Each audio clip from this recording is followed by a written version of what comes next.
noite.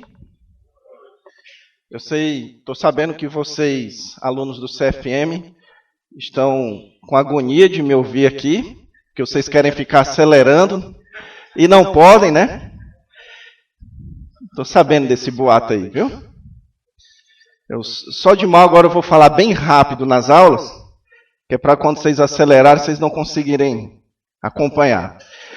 Pessoal, é o seguinte, me pediram para indicar alguns livros. Eu queria começar hoje indicando 3 obras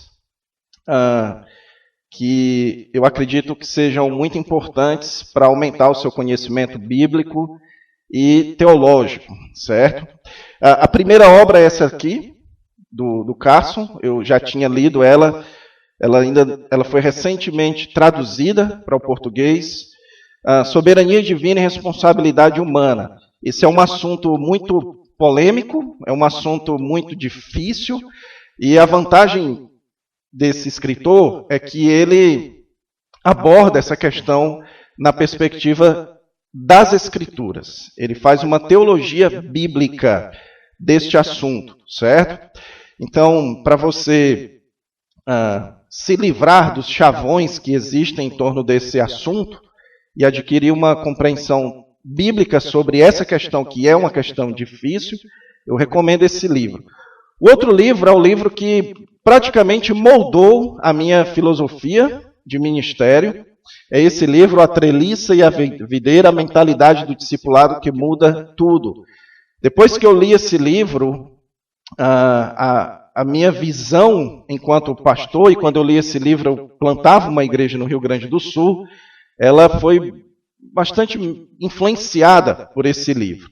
Agora, esse não é um livro só para pastores, certo? Esse é um livro que você faria muito bem em ler, e depois de ler você pode, então, recomendar para o seu pastor. Só que eu sempre digo assim... Desculpe. Você chega para o seu pastor e diz, pastor, não é que o senhor precisa, certo? Não estou dizendo isso. Mas eu estou querendo lhe dar esse livro de presente. É um livro realmente muito bom, um livro que muda a nossa perspectiva sobre o serviço na igreja local. E o terceiro livro é esse aqui, A Importância de Israel. Hoje nós vamos falar sobre esse assunto em Efésios 2 e 3, por isso eu quero indicar esse livro.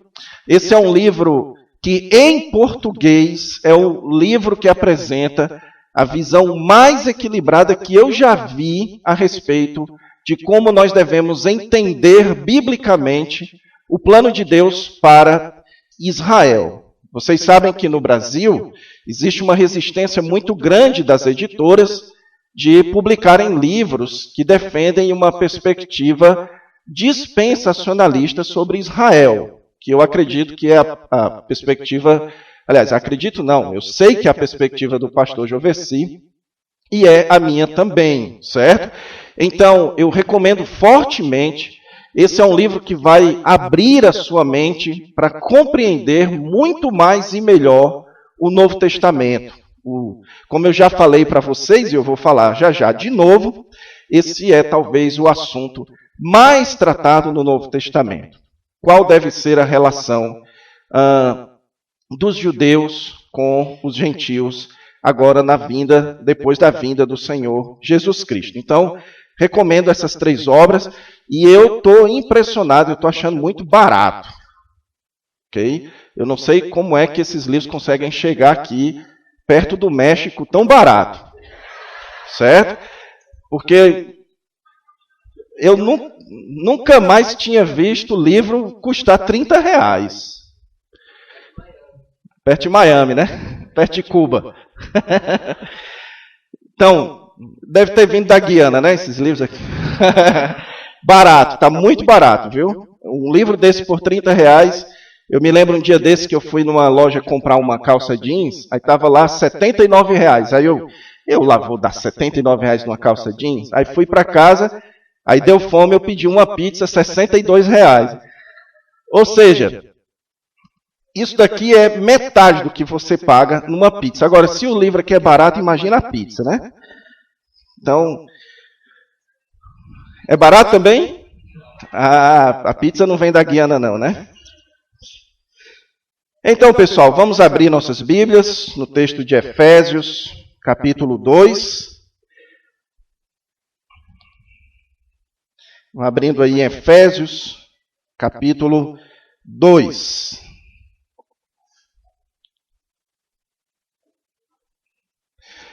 E ontem nós entramos no capítulo 2 e continuamos vendo aqui qual é a mensagem que o apóstolo Paulo transmite nessa epístola aos Efésios. Lembre-se que a mensagem de Efésios, ela pode ser resumida em uma palavra, na palavra identidade. O apóstolo Paulo está tratando aqui a respeito da identidade do povo de Deus, de como é que nós devemos nos enxergar em Cristo Jesus. Ele começa o capítulo 1 com um dos textos mais belos das Escrituras, mais ricos teologicamente das Escrituras. É o parágrafo mais longo também do Novo Testamento.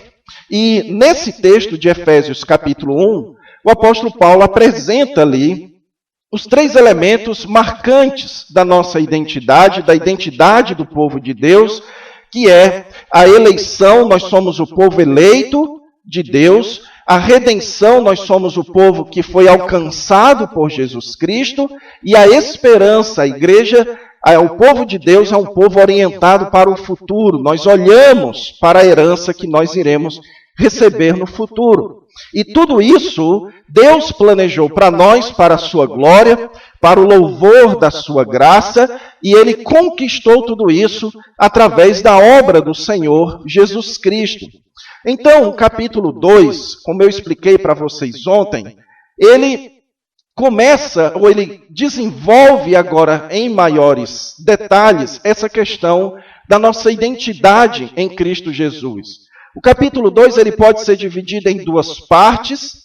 A primeira parte, que foi a que nós vimos ontem, que vai aqui do versículo 1 até o versículo 10, o apóstolo Paulo trata da nossa identidade numa perspectiva vertical, da nossa relação com Deus.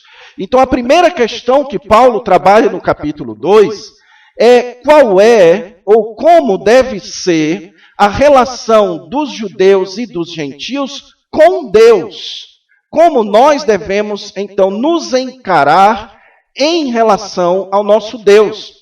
E o apóstolo Paulo descreve, portanto, nosso estado anterior, nós éramos mortos, e depois o nosso estado em Cristo. Nós somos vivos em Cristo Jesus, nós recebemos isso por intermédio da fé, e somos então receptores de todas as bênçãos que o Senhor Jesus Cristo conquistou através da sua obra na morte, ressurreição e ascensão ao Pai e na sua segunda vinda. Então todos esses privilégios agora são passados a nós.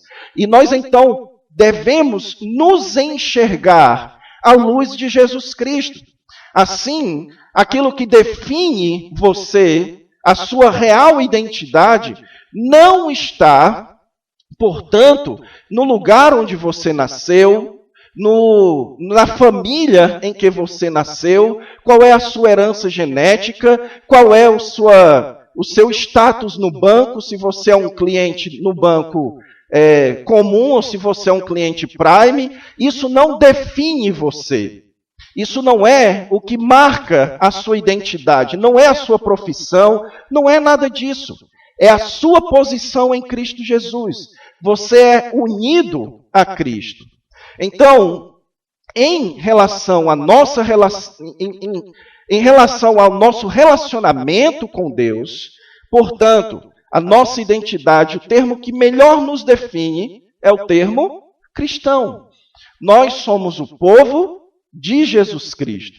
Nós somos o povo alcançado por Jesus Cristo e por isso nós temos a Deus. A partir do versículo 11, irmãos, e até o final do capítulo 3, o apóstolo Paulo agora vai tratar da nossa identidade não mais numa relação vertical, na nossa relação com Deus. Agora, ele irá tratar da nossa identidade em uma relação horizontal, na nossa relação com os outros. Por quê? Porque Deus, ele não nos criou para vivermos sozinhos. Se existe algo que distingue o povo de Deus de todas as outras religiões, é que tanto o judaísmo quanto o cristianismo sempre prezaram pelo aspecto comunitário da vida religiosa. Nós somos o povo que nos reunimos com outros, que temos relação com outras pessoas. Nós somos um povo que, portanto, conhece a Deus, se relaciona com Deus e experimenta Deus em comunidade, junto com os nossos irmãos, junto com outras pessoas. Só que naquela época, isso era uma questão dificílima de lidar. Isso que hoje não é um problema tão grande nosso, na verdade, não existe tanto essa questão da relação de judeus e gentios hoje, mas na época de Paulo e dos apóstolos, isso era uma questão muito difícil. O livro de Atos fala que a igreja chegou a se reunir para tratar dessa questão, que é, portanto, como os judeus e os gentios devem se relacionar no povo de Deus. Como é que esses dois povos agora alcançados por Jesus e que se identificam com Jesus, como é que esses dois povos agora podem relacionar-se entre si? Visto que, usando a ilustração daquele dia, do nosso primeiro dia, vocês aqui são judeus, os homens aqui são circuncidados, vocês guardam o sábado, vocês não comem carne de porco de forma alguma. Vocês são extremamente criteriosos na alimentação de vocês. Vocês são pessoas moralmente muito corretas. Mas vocês aqui não. Vocês são gentios. Vocês vêm de uma herança de muitos deuses. Vocês vêm de uma herança que sábado não é dia de dormir. Sábado é dia de se reunir com os amigos e jogar bola e comer um churrasco de porco. Essa é a herança de vocês. Vocês comem de tudo, vocês fazem tudo porque vocês se sentem livres. Aí vocês se convertem, vão fazer parte do mesmo povo. Como então vocês vão se relacionar? Como é que nós vamos identificar essa junção de judeus e gentios, se são duas tradições totalmente distintas? E a resposta que o apóstolo Paulo vai nos dar aqui, meus irmãos, é que, uma vez que nós somos alcançados por Cristo, por isso que o texto do capítulo 2, versículo 11, começa com um portanto, uma vez que nós somos unidos a Cristo, você judeu e você gentil não se identificam mais com a herança judaica ou com a herança de gentil. Agora vocês se identificam como igreja. Essa é a sua nova identidade comunitária. Enquanto indivíduo, você se identifica agora como um cristão, unido a Jesus Cristo. Agora, enquanto comunidade, enquanto povo, você vai se identificar como igreja.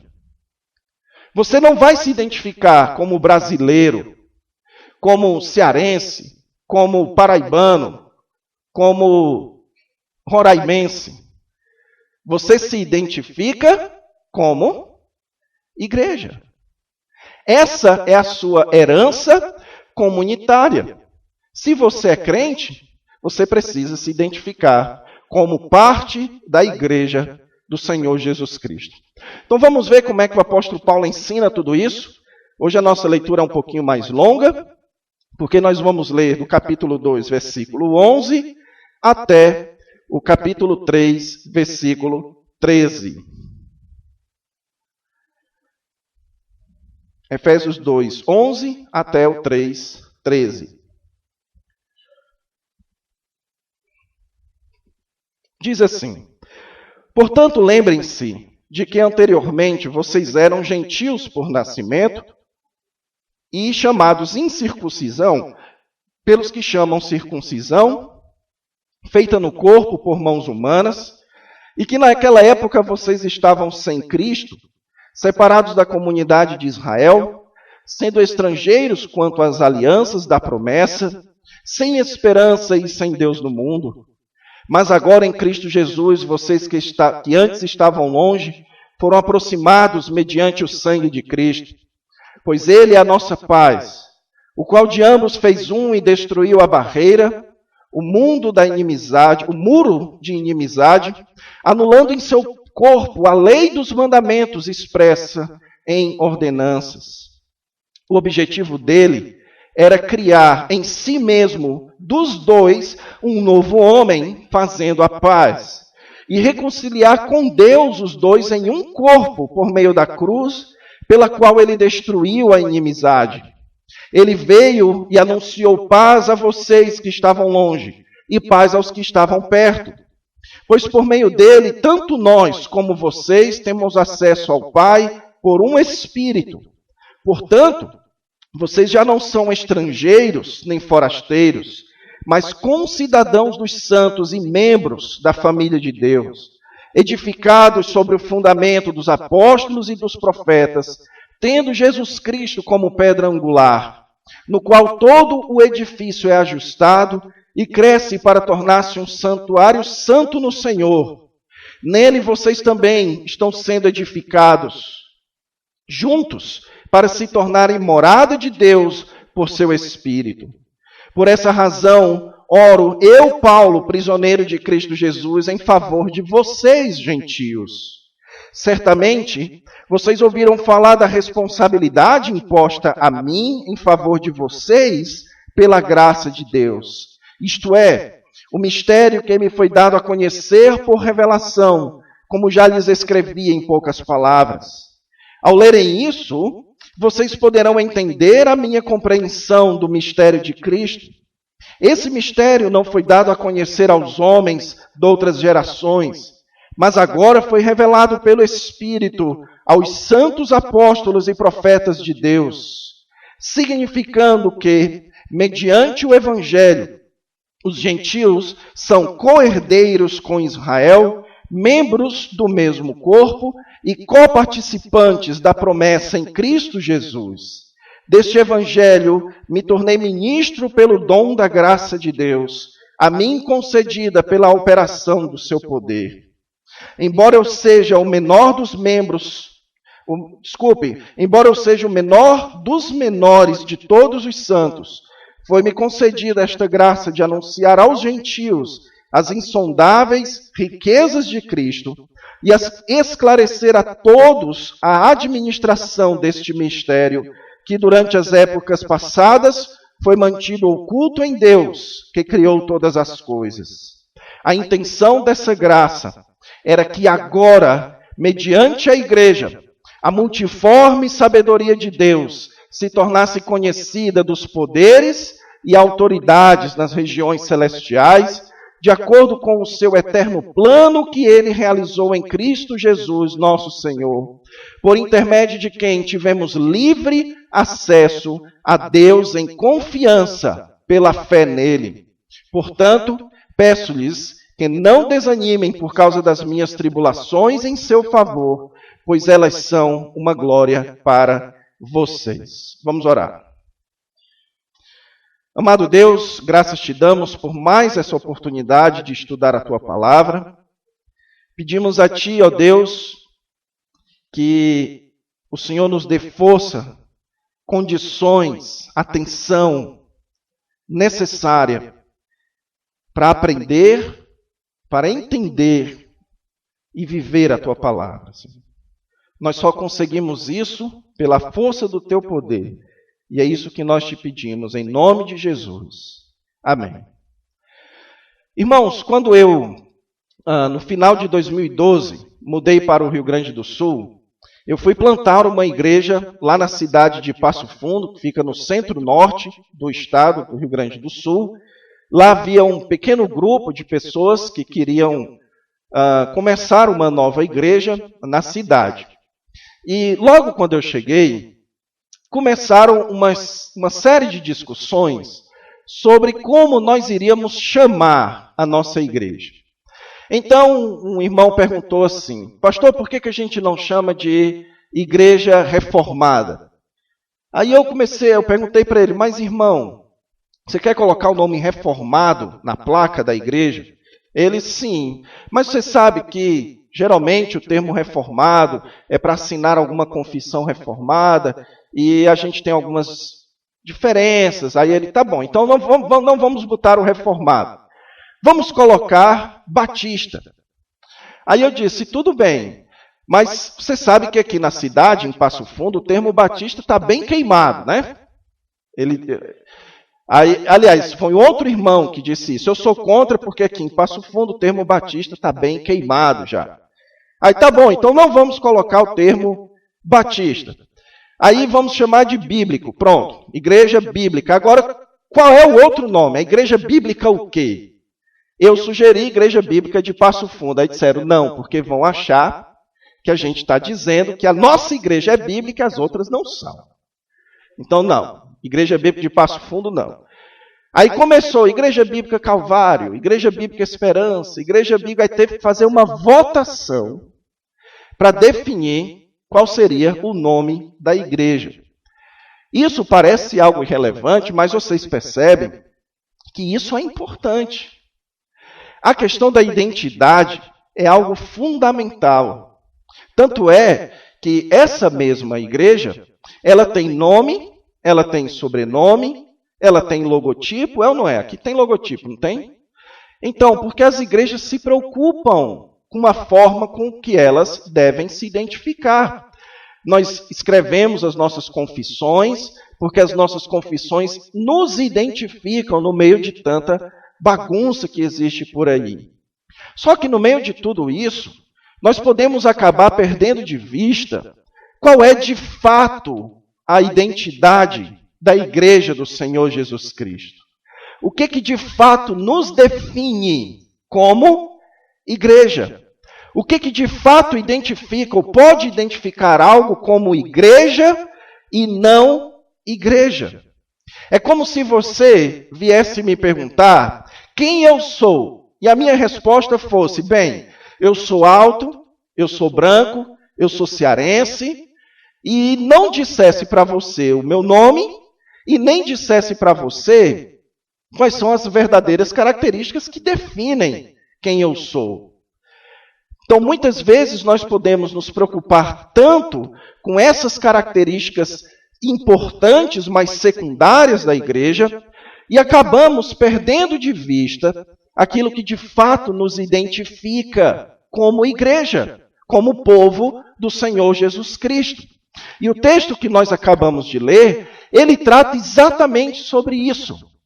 Qual é a identidade da igreja do Senhor Jesus Cristo? Como nós podemos identificar o povo de Deus? O povo de Deus agora, ele deve ser identificado como Israel? O povo de Deus agora deve ser identificado como gentio? O povo de Deus agora deve ser identificado como? Como devemos nós, portanto, identificar a igreja? E esse sermão, meus irmãos, ele tem o objetivo que vocês saiam daqui conscientes do que é aquilo que nos identifica como povo de Deus. E o texto que nós acabamos de ler, eu quero expor ele para vocês, mostrando aqui 3 palavras que definem a identidade da igreja. Os 3 elementos essenciais, os 3 elementos mais básicos que identificam-nos como povo de Deus.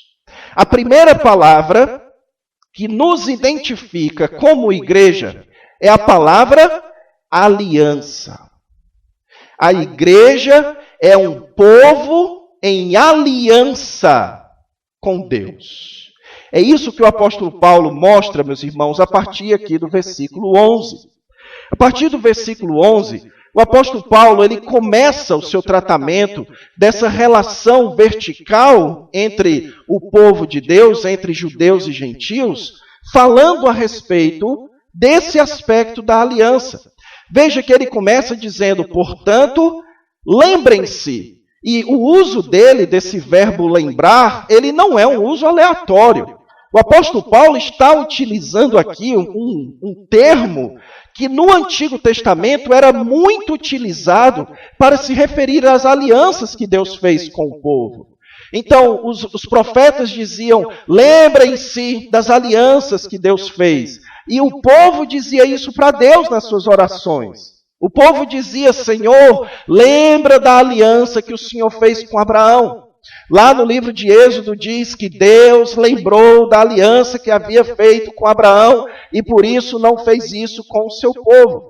Então, o lembrar, esse aspecto do lembrar, é um aspecto diretamente relacionado a essas alianças que Deus fez com o povo. Então você precisa entender, meus irmãos, e isso é talvez um dos aspectos mais importantes para que você compreenda bem a história das Escrituras. Você precisa saber que Deus, a partir de Abraão, ele fez uma série de alianças, de pactos com o seu povo.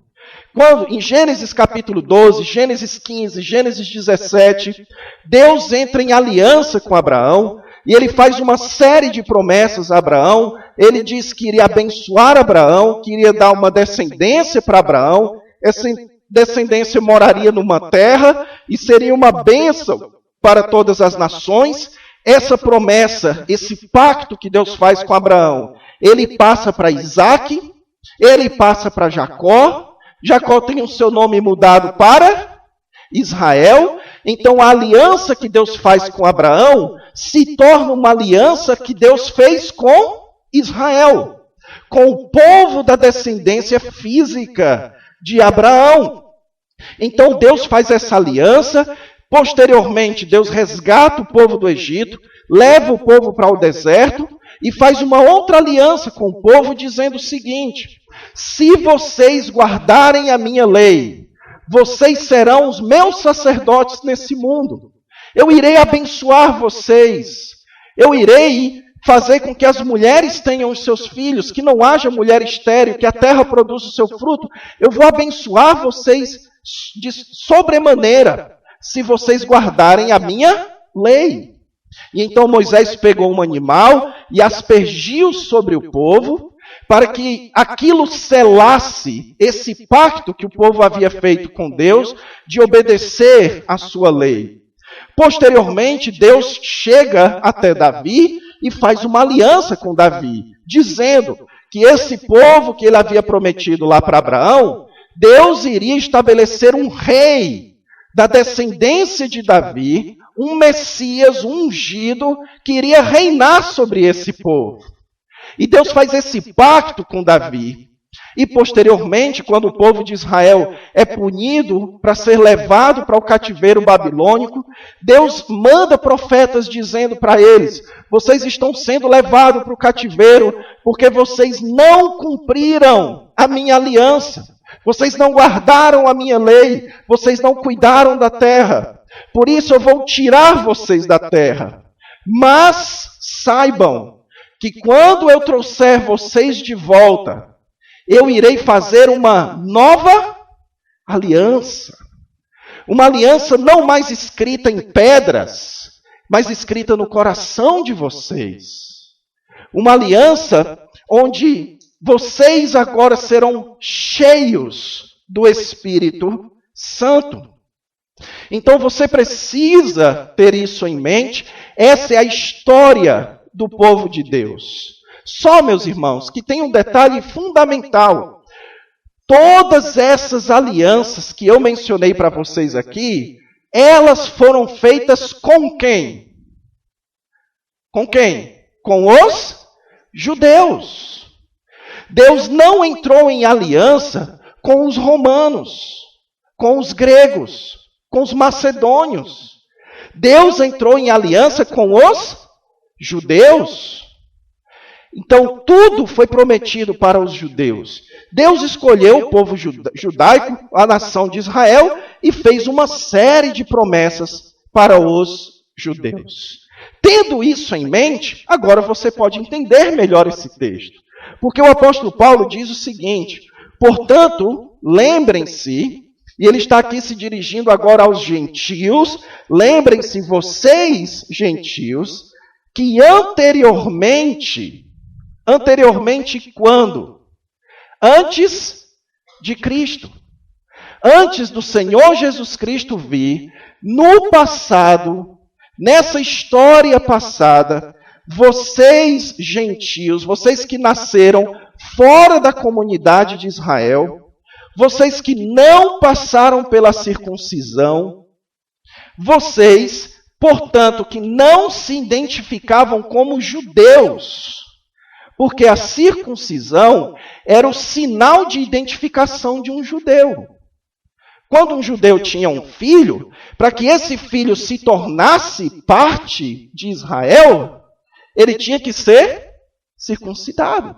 Foi como o missionário Abraão me contou esses dias, que é um ritual dos índios. A mulher tem o filho, e apenas quando ela toca no filho, é que aquele filho se torna dela, não é assim? Pronto, os judeus tinham um ritual assim também. Eles tinham um menino, 8 dias depois o menino entrava na faca. Por quê? Porque aquilo identificava ele como israelita, como parte do povo da aliança. Mas os gentios não tinham isso.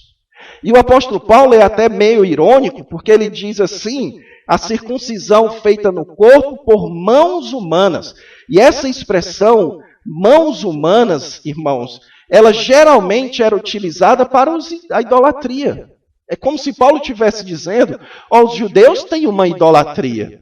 Os judeus também têm ídolos, que é a circuncisão. Eles se acham superiores, porque eles são circuncidados e os gentios não são. Então Paulo usa um pouco da ironia aqui, e ele diz então que os gentios estavam fora da comunidade de Israel. Ele então estabelece aqui a diferença de identidade. Aquele que se identifica como gentio e aquele que se identifica como judeu. E então o apóstolo Paulo apresenta o problema disso. No versículo 12 ele alista aqui, meus irmãos, 5 benefícios que os judeus tinham e que os gentios não tinham, por não serem da nação de Israel. Ele, em primeiro lugar, ele diz, naquela época, vocês estavam sem Cristo. Por que ele fala só Cristo? Porque a palavra Cristo é a palavrinha Messias. Então os gentios não tinham Messias. Eles não tinham alguém que eles esperavam que viesse libertá-los. Os judeus tinham. Isso foi prometido na aliança para Davi, o envio do Messias. Então os judeus tinham, os gentios não tinham. Vocês também eram separados da comunidade de Israel. Ou seja, eles eram alienados do povo da aliança. Os judeus, meus irmãos, eram os sacerdotes entre Deus e o homem. O templo estava em Israel. O povo de Israel era o povo perto de Deus. Nós vamos ver esse conceito aqui mais para frente. Então, os gentios, por não fazerem parte de Israel, eles eram povos alienados das bênçãos da aliança. Fala também que eles eram estrangeiros quanto às alianças da promessa. Ou seja, eles eram alienados das alianças. Não havia para os gentios promessas nas alianças. Eles não haviam entrado em pacto com Deus. Israel, sim. Os gentios, não. Essas alianças que o apóstolo Paulo menciona são as que eu falei para vocês. A aliança com Abraão, a aliança com Moisés, a aliança com Davi e a promessa da nova aliança. E eles eram também sem esperança, porque eles não possuíam a esperança da ressurreição, a esperança do reino. A única esperança que os gentios tinham era a esperança de atravessar um rio que o barqueiro viesse pegá-los depois que eles morressem e levassem eles até o outro lado do rio. Essa era a esperança dos gentios. Uma esperança falsa, mentirosa. E além disso, eles eram sem Deus. E a palavra sem Deus aqui, ela literalmente significa que eles eram ateus. Muito embora os gentios tivessem vários deuses, o apóstolo Paulo diz que eles não tinham o Deus verdadeiro. Eles não tinham o Deus de Israel. Se você for lá em Romanos 9,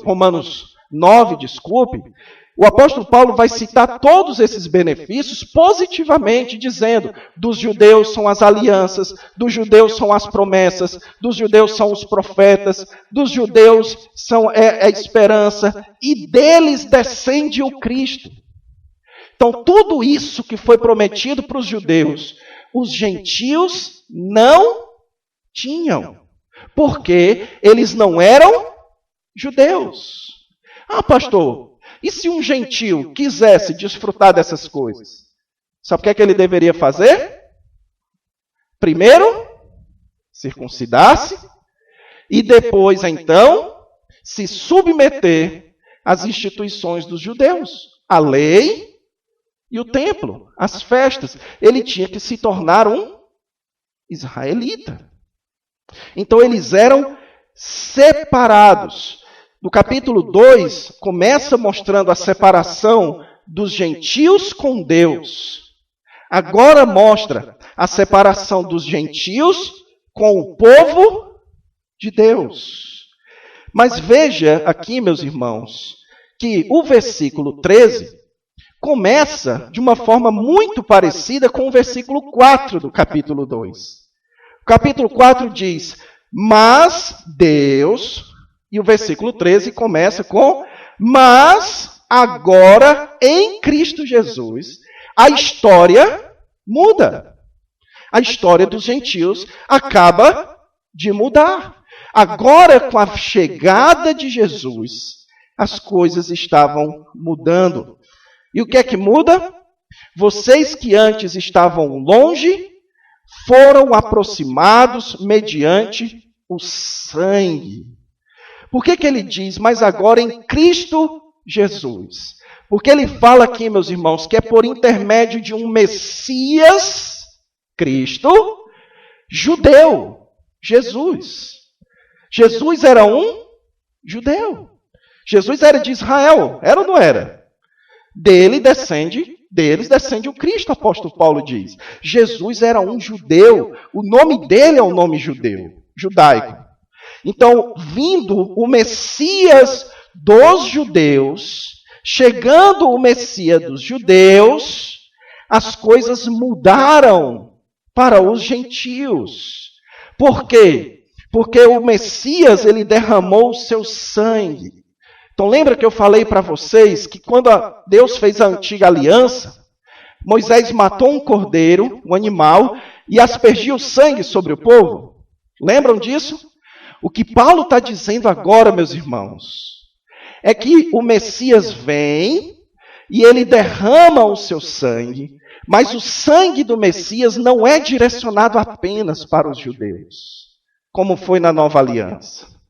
Agora, como foi na antiga aliança, agora na nova aliança, o cordeiro é morto e o seu sangue, ele é aspergido, ele é direcionado para judeus e para gentios.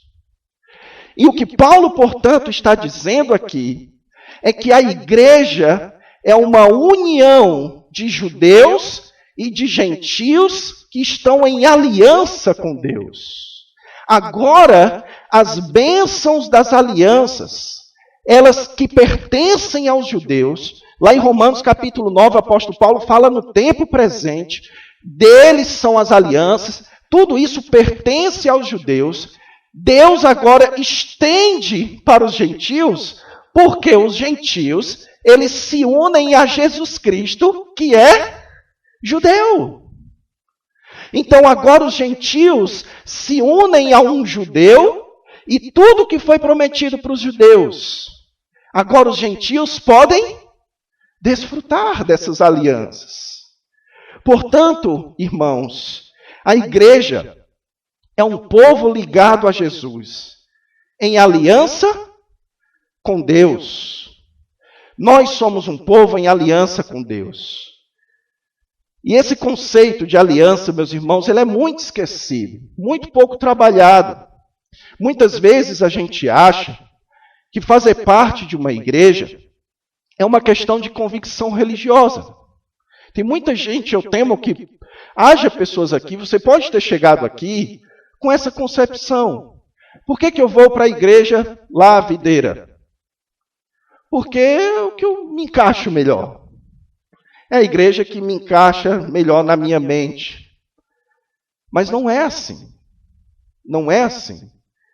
Nós somos, a igreja é um povo de aliança com Deus. Nós entramos em um pacto com Deus. A igreja é um povo que está ligada pactualmente ao nosso Deus por meio de Jesus. E que isso significa, portanto, meus irmãos, que a nossa relação com Deus é uma relação de compromisso. Aliança é compromisso. A igreja é um povo comprometido com Jesus. Essa é a nossa identidade. Nós somos um povo comprometido com Jesus. E isso é muito importante para que nós não caiamos em traição contra Deus. Porque quando nós abdicamos desse compromisso com Jesus e nós assumimos um compromisso com as pessoas, com os homens, para agradar os homens, quando nós formamos uma igreja sensível para agradar as pessoas, o nosso compromisso deixa de ser com Jesus e passa a ser com as pessoas. E quando você quebra uma aliança, quando você quebra um pacto que você fez, como é o nome que nós damos a isso? Traição. Então tem muitas igrejas que são adúlteras, que traem ao Deus da aliança. Mas antes de prosseguir, meus irmãos, deixa eu só dizer uma coisinha rapidamente aqui. Eu lembro de uma situação que eu estava resolvendo um problema com um irmão, e aí, lá para umas tantas desse problema que eu estava resolvendo com o irmão, ele inventou de emitir uma crítica contra a minha esposa. Aí eu disse o seguinte, não.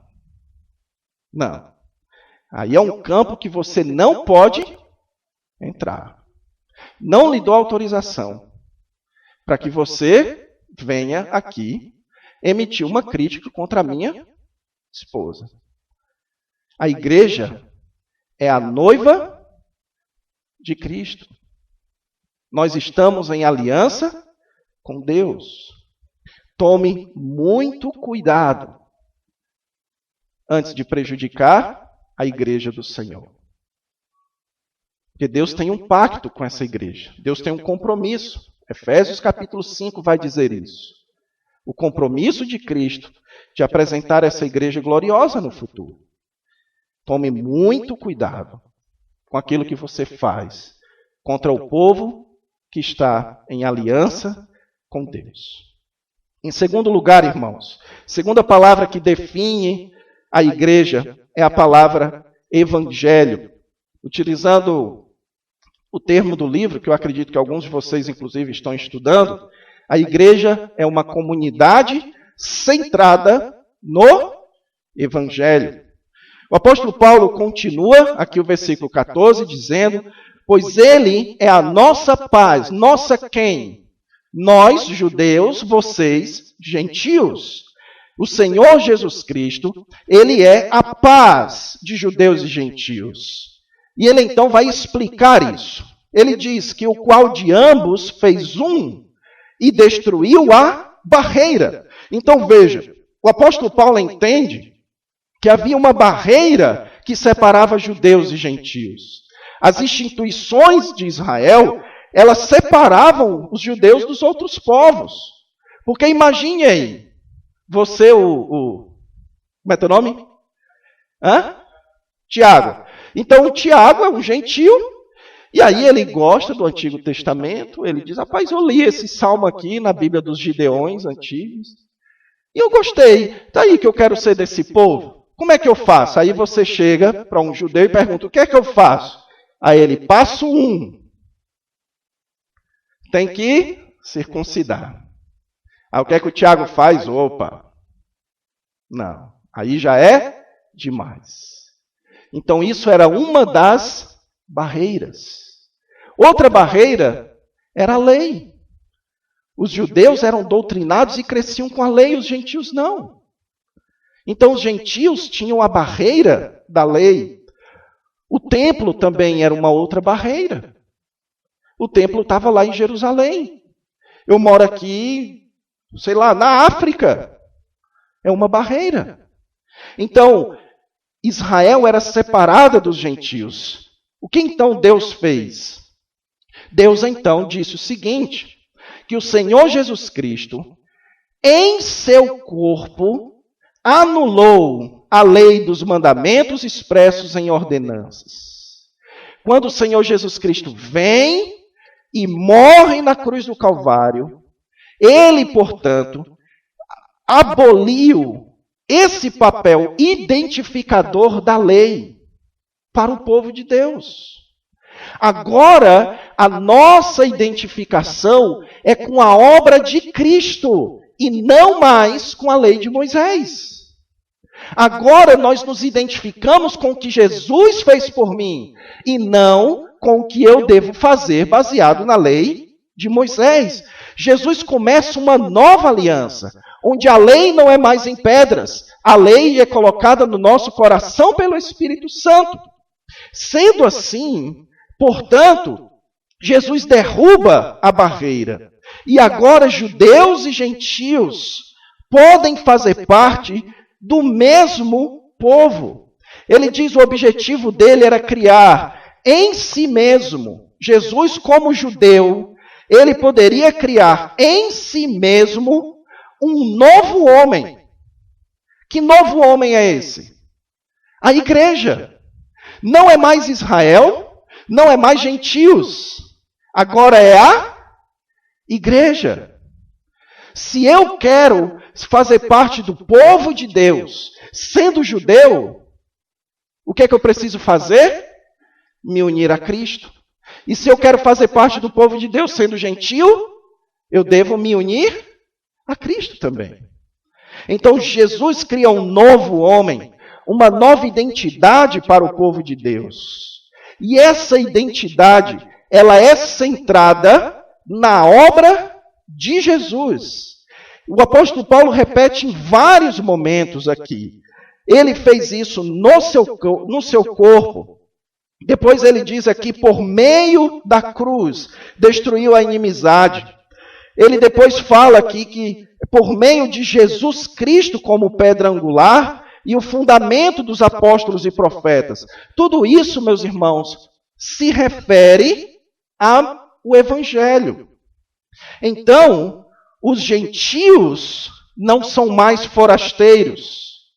Não devem ser mais olhados pelos judeus como forasteiros, estrangeiros do povo de Deus. Os gentios agora fazem parte do povo de Deus, que é a igreja. Portanto, o Senhor Jesus Cristo derruba a barreira da lei, e a partir do versículo 19, ele mostra aqui que Jesus derrubou o templo também. Veja que ele diz: vocês não são mais estrangeiros, vocês não precisam mais ir até Israel para celebrar a Deus no templo. Vocês são membros da família de Deus.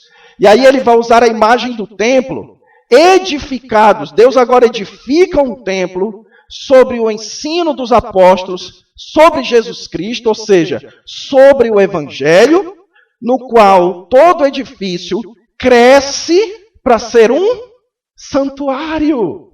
Não precisa mais templo lá em Israel. Agora nós somos um templo nós mesmos. Então nós podemos agora desfrutar do mesmo povo, Porque nós estamos ligados ao Evangelho. Então, meus irmãos, a igreja é o templo de Deus, edificada sobre o Evangelho, sobre a obra do Senhor Jesus Cristo. E eu preciso aqui fazer um breve comentário, meus irmãos, que esse texto é um texto decisivo, e aqui eu falo para vocês que são alunos também de teologia. Esse é um texto decisivo sobre a questão entre Israel e a igreja. O apóstolo Paulo aqui não ensina a ideia de que a igreja substituiu Israel e que Deus não tem mais nada com os judeus. Isso está longe de ser o que Paulo ensina aqui. Deus não abandona o plano para Israel. O que Deus faz é chamar os gentios para desfrutar desse plano que ele fez para os judeus. Não é isso que o texto diz? Algum momento Deus diz que Deus cria o Israel de Deus, um novo Israel, e deixa o seu povo para trás? Não. Então, meus irmãos, nós nem devemos israelizar a igreja. Eu conheço uma igreja lá em Fortaleza, que ela é cheia de bandeira de Israel. Ela é toda parecida com um templo, uma igreja evangélica.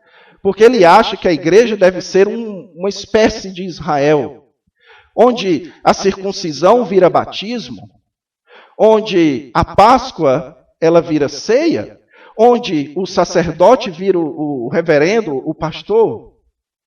Então, tudo isso é um processo de israelização da igreja. E não é isso que Paulo vai dizer, especialmente mais para frente. E também não devemos praticar o antissemitismo dizendo que Deus não tem mais nada com Israel. Não, meus irmãos.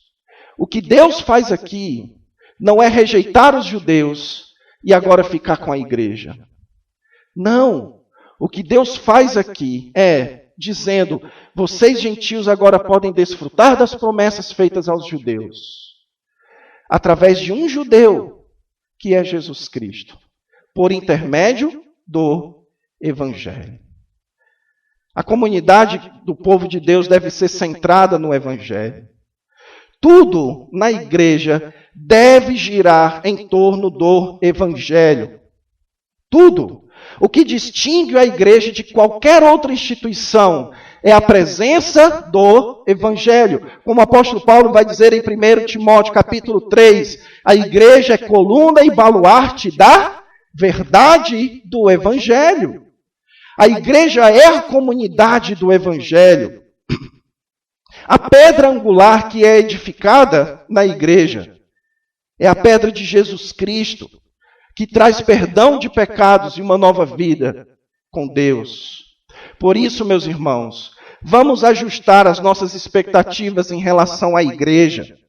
Você não pode olhar para a sua igreja e achar que a sua igreja é uma comunidade de terapia, é uma comunidade de clube, é uma comunidade onde você tem que ser o centro. Eu conheci um rapaz que dizia, eu vou sair da igreja porque aqui eu não tenho espaço para expor os meus talentos.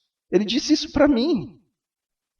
Então a nossa expectativa em relação à igreja é encontrar o Evangelho.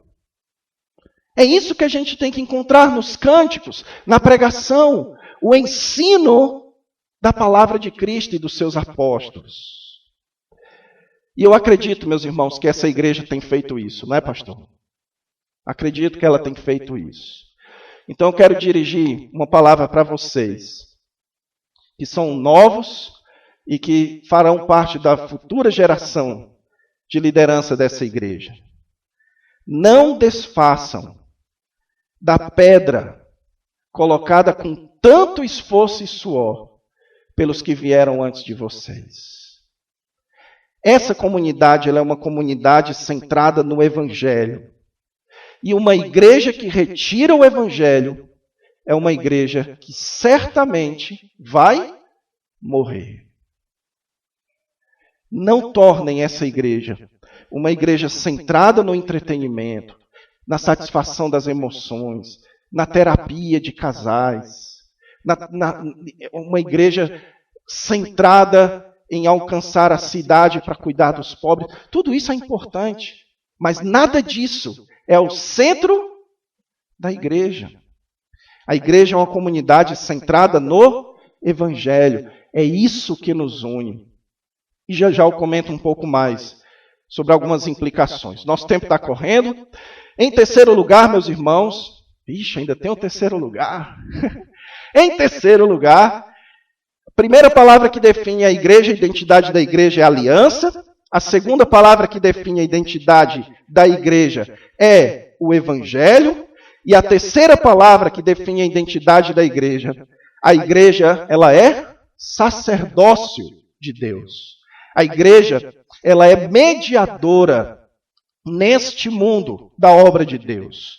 O apóstolo Paulo, agora no capítulo 3, ele começa aqui com uma oração, e no versículo 2 ele faz uma distinção entre vocês ouviram falar do que foi dado a mim em favor de vocês. Então ele faz uma distinção entre ele e os seus discípulos aqui, no caso os gentios. E quando ele fala a mim, mais para frente ele vai incluir ele e os apóstolos. Ele e os apóstolos e profetas do povo de Deus, da igreja naquela época. Então os apóstolos e profetas são colocados aqui como uma espécie de base, como pessoas que receberam uma revelação para transferir essa revelação para a igreja. O apóstolo Paulo chama essa revelação de mistério. Ele fala que isso foi dado a ele por revelação.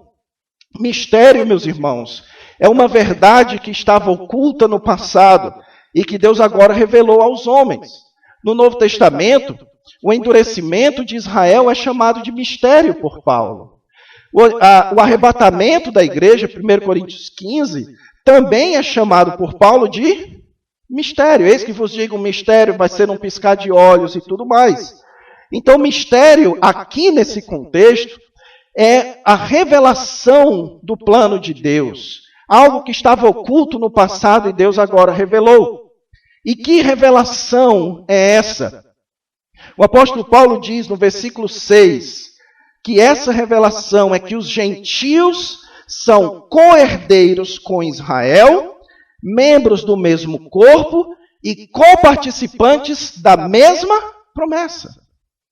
Foi o que eu acabei de explicar para vocês. E que tudo isso acontece pelo Evangelho. O que o apóstolo Paulo então está dizendo, irmãos, é que tudo isso que eu acabei de falar para vocês é uma novidade.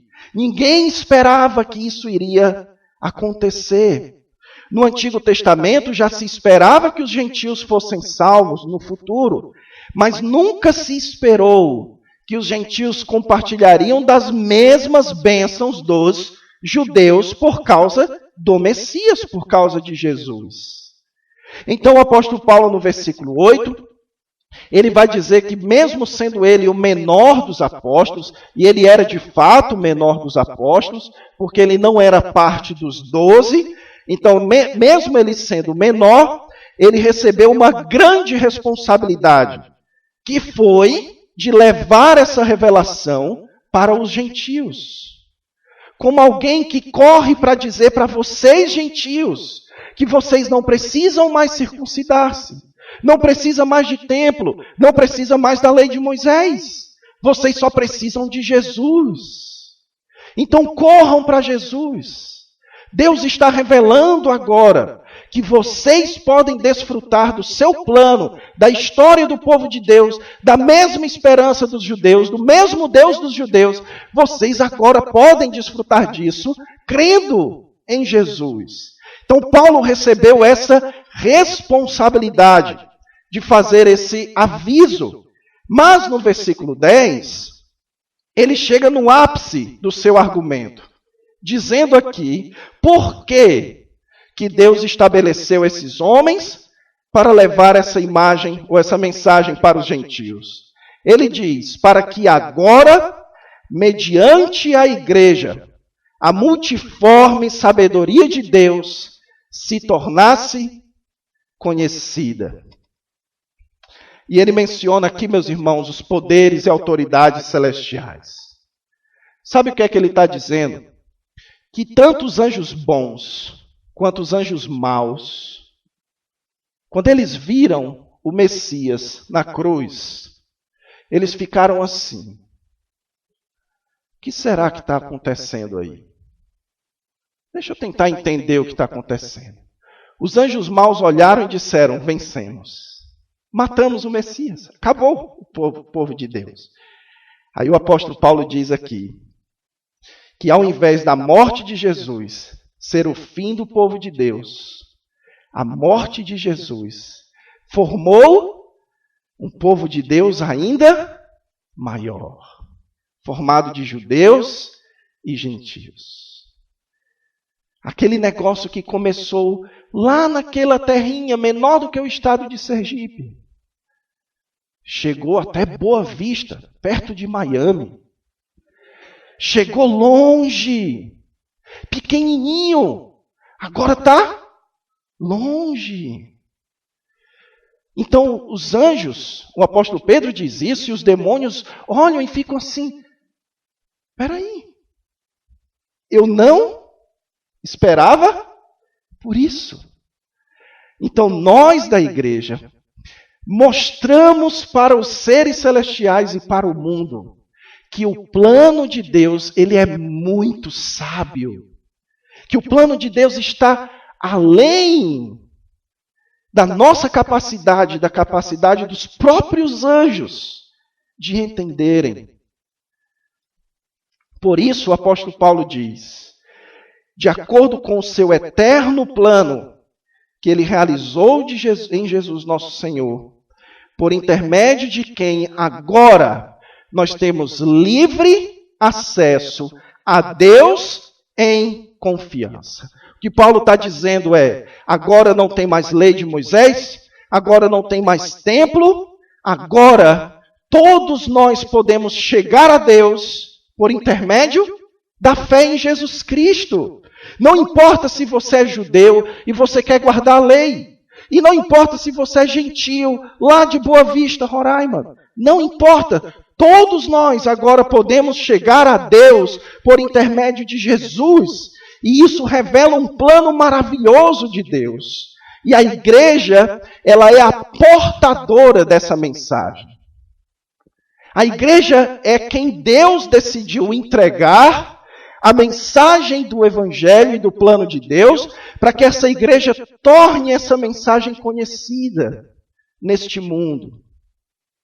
E é interessante, irmãos, que muitas vezes o uso excessivo de algo faz a gente perder o encanto.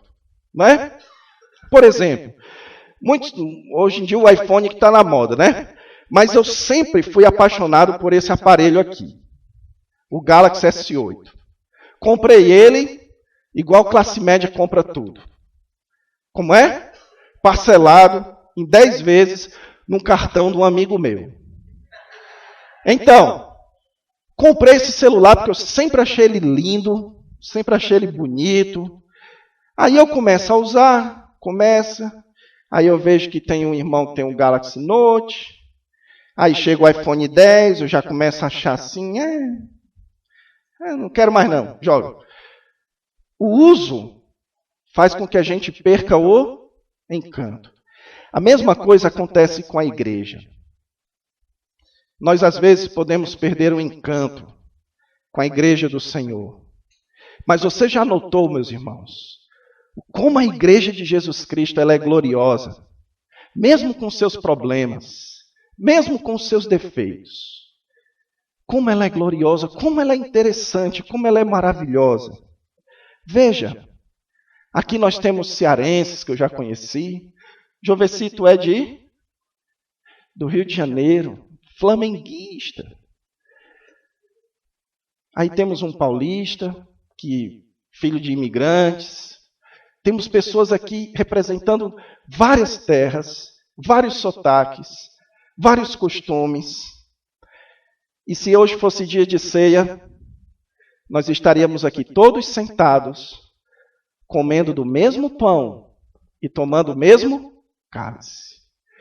Não importa se a sua conta bancária está no gordo ou se a sua conta bancária está igual à minha, ou se a sua conta bancária está com problemas.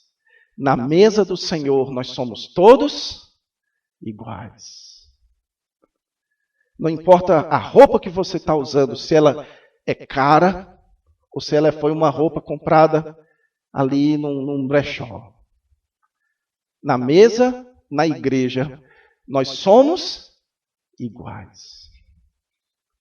E isso, meus irmãos, é uma expressão do plano glorioso de Deus, de fazer com que pessoas de diferentes etnias, diferentes povos, diferentes tradições, consigam se reunir no mesmo lugar, através de um mesmo Espírito, de uma mesma palavra, de um mesmo batismo, um mesmo pão, um mesmo cálice, uma mesma fé, cantando uma mesma música, louvando um mesmo Deus. Isso é glorioso.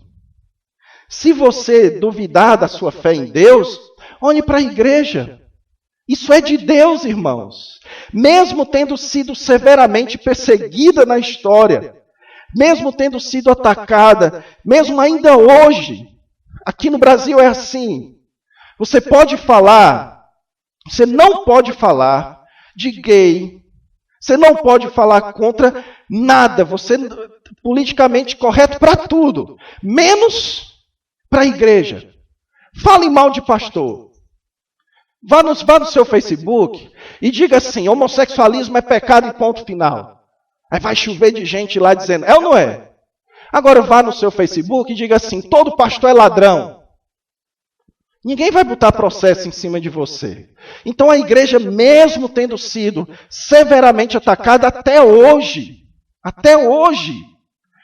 os sheiks muçulmanos injetam milhões de dólares por ano em pesquisas para desacreditar as escrituras. Até hoje, e a igreja continua crescendo, triunfante, porque isso é obra de Deus, meus irmãos.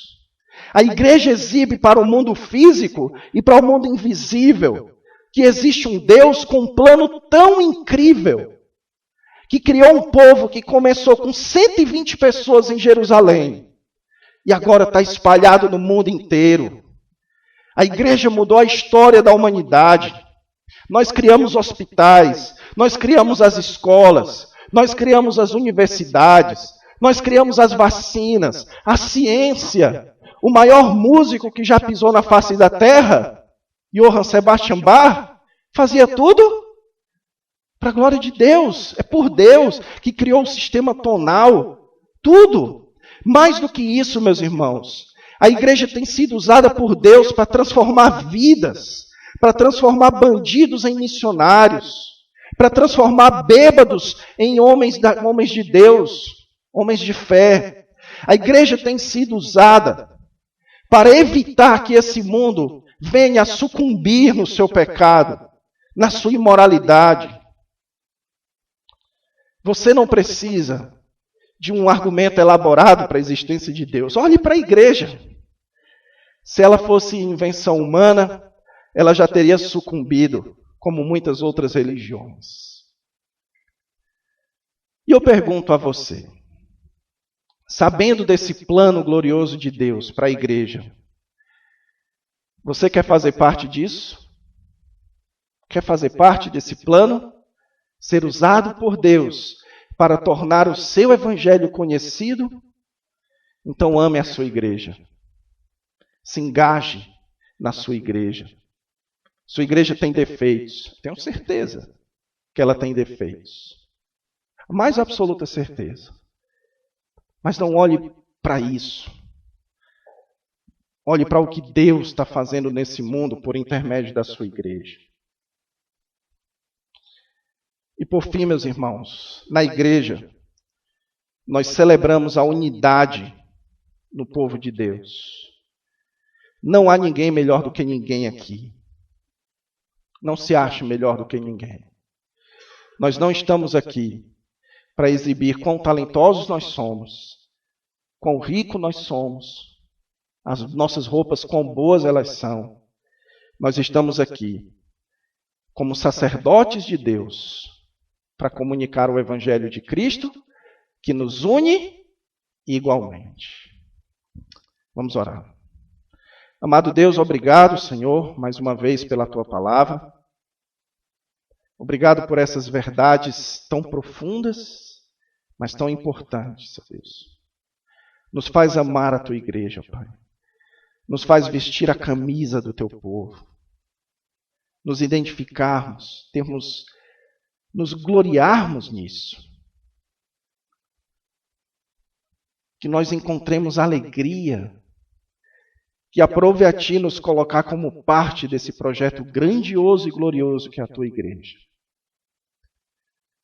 Então anima essa igreja, Senhor, e aqueles que são de outras igrejas, mas que estão aqui, a amarem o Teu povo, a querer ver o Teu povo avançando triunfante nesse mundo. Estejamos todos aqui unidos no Evangelho. Que isso seja a alegria da nossa alma. Em nome de Jesus é que nós oramos por tudo isso. Amém.